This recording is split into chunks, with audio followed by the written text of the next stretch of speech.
బౌద్ధ పూర్ణిమ అనగానే చాలా కొద్ది మందికి మాత్రమే ఈ విషయాలు తెలుస్తాయి. అవగాహన కూడా వస్తా ఉన్నాయి. అయితే మీ ద్వారా సమాజానికి ఇంకొంత బుద్ధుడి గురించినటువంటి విషయాలు తెలియజెప్పాలనేటువంటి ప్రయత్నమే వాయు న్యూస్ చేస్తా ఉంది. అసలు బుద్ధ పూర్ణిమ అంటే ఏంటి అన్న?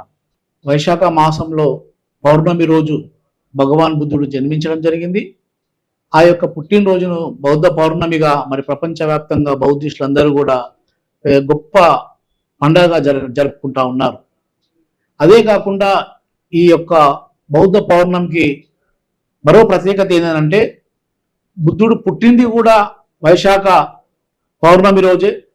అతను జ్ఞానోదయం పొందింది కూడా అదే వైశాఖ మాసం పౌర్ణమి రోజు. అతను పరినిర్వాణం అనగా తను చనిపోయింది కూడా అదే వైశాఖ మాసం పౌర్ణమి రోజే చనిపోవడం జరిగింది.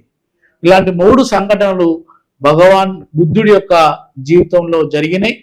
అలాంటి ఒక గొప్ప మహనీయుడు మరి భగవానుడు ఈ యొక్క పుడమిపై పుట్టి మరి ప్రపంచమంతా కూడా తన జ్ఞానాన్ని విదజల్లి శాంతిని నెలకొల్పినటువంటి ఆ యొక్క భగవాను యొక్క పుట్టినరోజును మరి ప్రపంచంలో ఉన్న బౌద్ధిస్టులందరూ కూడా బౌద్ధ పౌర్ణిమగా జరుపుకుంటా ఉన్నారు.